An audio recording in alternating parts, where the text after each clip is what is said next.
نبی کریم صلی اللہ علیہ وآلہ وسلم نے فرمایا کہ اللہ تعالیٰ قیامت کے دن فرمائے گا، اے آدم علیہ السلام عرض کریں گے، میں اطاعت کے لیے حاضر ہوں، مستعد ہوں، ساری بھلائیاں صرف تیرے ہی ہاتھ میں ہیں۔ اللہ تعالیٰ فرمائے گا، جہنم میں جانے والوں کو لوگوں میں سے الگ نکال لو۔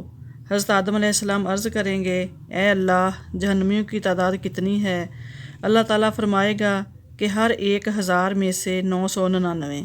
اس وقت کی ہولناکی اور وحشت سے بچے بوڑھے ہو جائیں گے اور ہر حاملہ عورت اپنا حمل گرا دے گی۔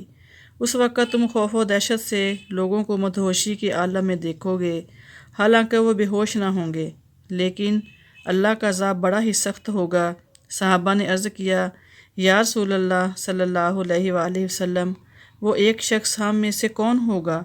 حضور صلی اللہ علیہ وآلہ وسلم نے فرمایا کہ تمہیں بشارت ہو، وہ ایک آدمی تم میں سے ہوگا اور 1000 دوزخی یاجوج ماجوج کی قوم سے ہوں گے۔ پھر حضور پاک صلی اللہ علیہ وآلہ وسلم نے فرمایا، اس ذات کی قسم جس کے ہاتھ میں میری جان ہے، مجھے امید ہے کہ تم امت مسلمہ تمام جنت والوں کے 1/3 ہوگے۔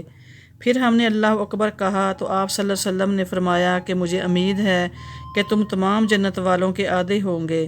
پھر ہم نے اللہ اکبر کہا، آپ صلی اللہ علیہ وسلم نے فرمایا کہ محشر میں تم لوگ تمام انسانوں کے مقابلے میں اتنے ہوں گے جتنے کسی سفید بیل کے جسم پر ایک سیاہ بال، یا جتنے کسی سیاہ بیل کے جسم پر ایک سفید بال ہوتا ہے۔